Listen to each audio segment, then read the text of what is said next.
Hey guys, welcome to the second part of chapter 5, A Legend of the Northland. Talking about the author of the poem, Phoebe Cary was an American poet and the younger sister of poet Alice Cary. The sisters co published poems and then went on to publish volumes of their own. Talking about the theme of the poem is actually based on what greed is a grave sin. Greedy people, they do not deserve blessings and comforts of human life because they tend to ask more and more. Human beings ought to be kind and should feel empathy towards their fellow beings, towards the human beings they encounter with themselves in their life. Let's just begin with the poem. Away, away in the Northland, where the hours of the day are few, and the nights are so long in winter that they cannot sleep them through. Where they harness the swift reindeer to the sledges where it snows, and the children look like bear's cubs in their funny furry clothes. Now, see, the author here, she's mentioning that there is a place called Northland, which is like away north, and there are few hours in a day. Now, here, what it means is that most of the work is being carried out during daytime, and because it being into the further corner of the earth, what happens is that there are longer nights in winters and shorter days. So they cannot sleep every time. Obviously, if we have 6 to 8 hours of night, then it's fine for sleeping. But what if it's 10 hours or 12 hours or 15 hours of night? Then they cannot sleep through it. And there, what they do is they use the reindeers and the sledges, which the reindeers they just travel through. And it was somewhat similar to that of the Christmas folk tales we listen.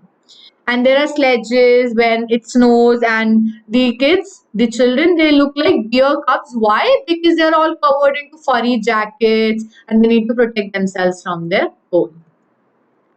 They tell them a curious story. I don't believe this true, and yet you may learn a lesson if I tell the tale to you. Now here the author is now saying that okay, if, one of the person is telling the kids a curious story, and they're like, okay, I don't believe this is true, but it might teach you a lesson, an important lesson about life. So then the person starts telling the story. Once, when the good Saint Peter lived in the world below and walked about it preaching, just as he did, you know.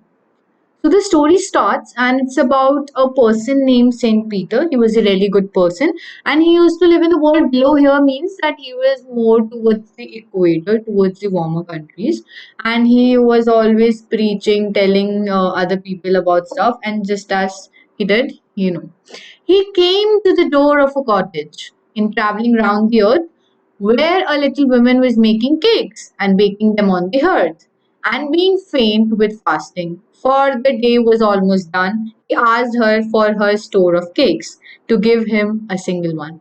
Now, what happens is that he reaches his cottage and he has been traveling around the earth, visiting many places, preaching and teaching other people. So then he saw a little woman, and she used to bake cakes, and she was really faint because with the fasting, and like there are two people. The woman used to bake cakes, and Peter, Saint Peter, actually was really faint and he was feeling really hungry because of the fasting.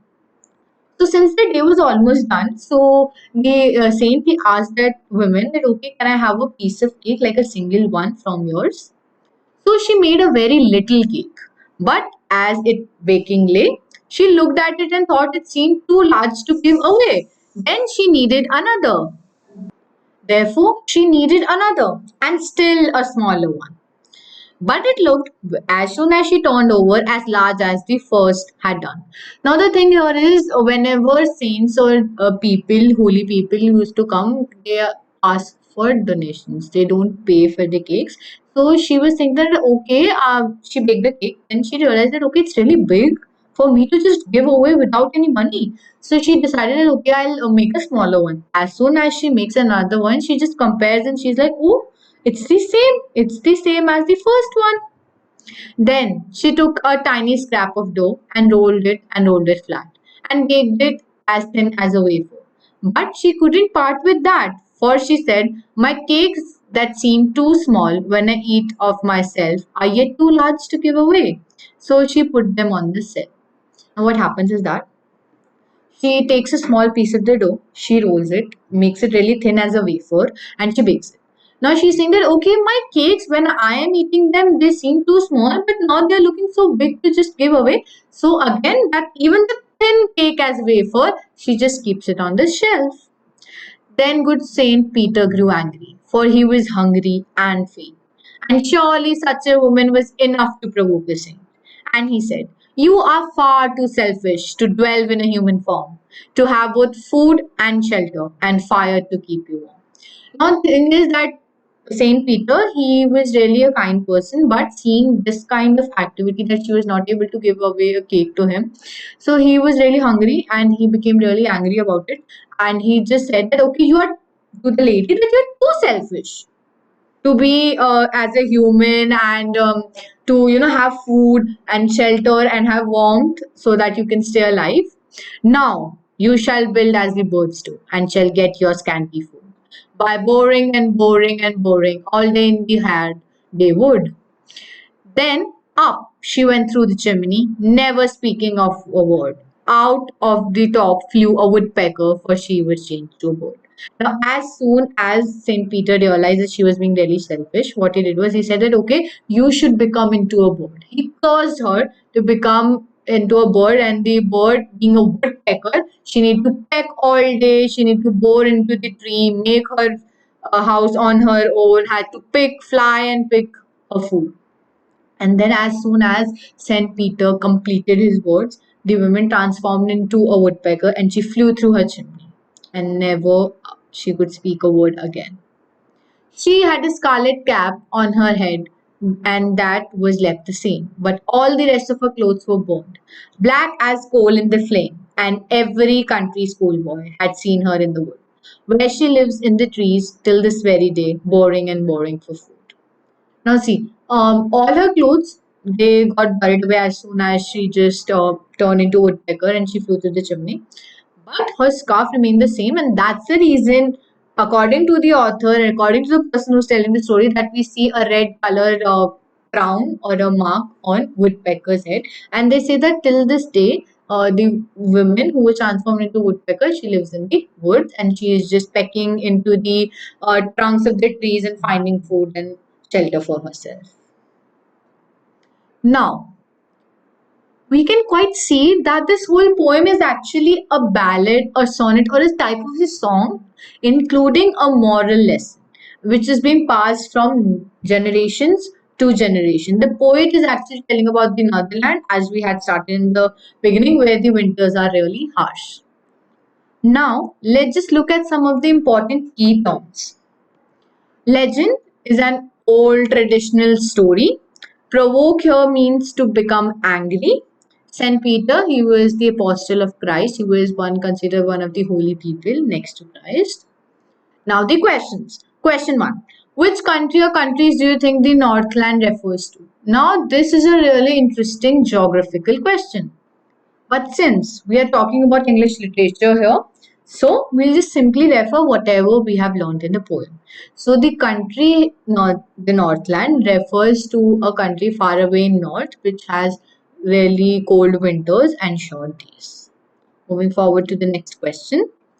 What did Saint Peter ask the old lady for? What was the lady's reaction? Now, Saint Peter, being faint from fasting, decided to ask for a piece of cake or ask a cake from the lady who owned a bakery.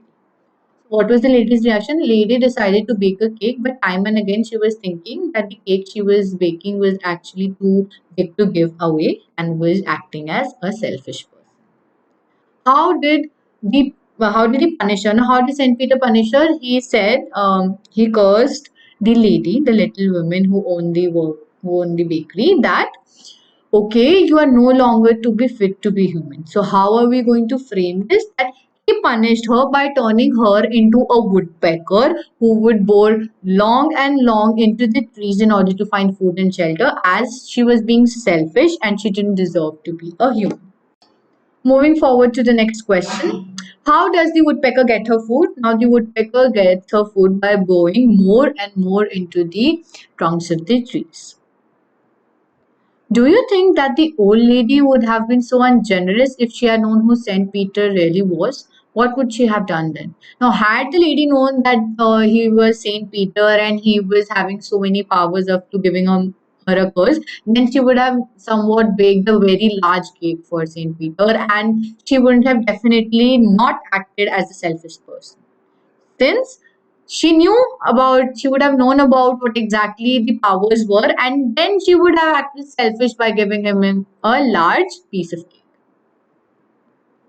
Is this a true story? Which part of the poem do you feel is the most important? Now, this is somewhat a personal, opinionated question.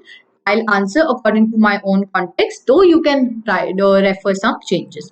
So, I think it might not be a true story because it's not possible that God might have created, though there might be another perspective that yes, it might have been a true story. That's the reason it has been lent on from generations to generations. Now, which part of the poem I feel important is at the time when the person, the Saint Peter, actually just transformed the lady being selfish into a woodpecker, saying that humans actually should be kind and they do not deserve, or human form does not deserve such kind of a soul which is selfish. This answer can be modified according to whatever part of the poem you liked better. What is a legend? Why is this poem called a legend? Now, in the key terms, you mentioned that legend is something which is a old story which has been led down from generations to generations. Now, this poem is called a legend because generations after generations in Northland, people have been telling this story to their children, and who have been further while growing up, the children had told to their grandchildren.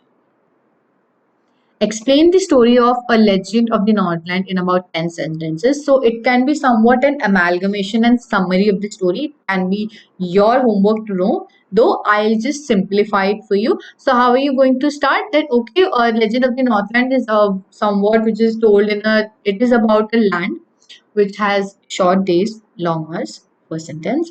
It is the story is about Saint Peter who traveled all around the world. Third, he was really faint and due to fasting, where he actually asked a woman to give him a cake. Fourth, might be that the woman was really selfish and she decided not to just give away her cakes. That made Saint angry. Then he was really determinant enough to just curse the lady. Then he cursed that no human should be unkind and should be not selfish enough like the woman is acting. So he cursed her that okay, you'll become into a woodpecker, you'll become into a bird who needs to fly every day, fight every day for its food, for its survival. Thus, giving us the moral of this story.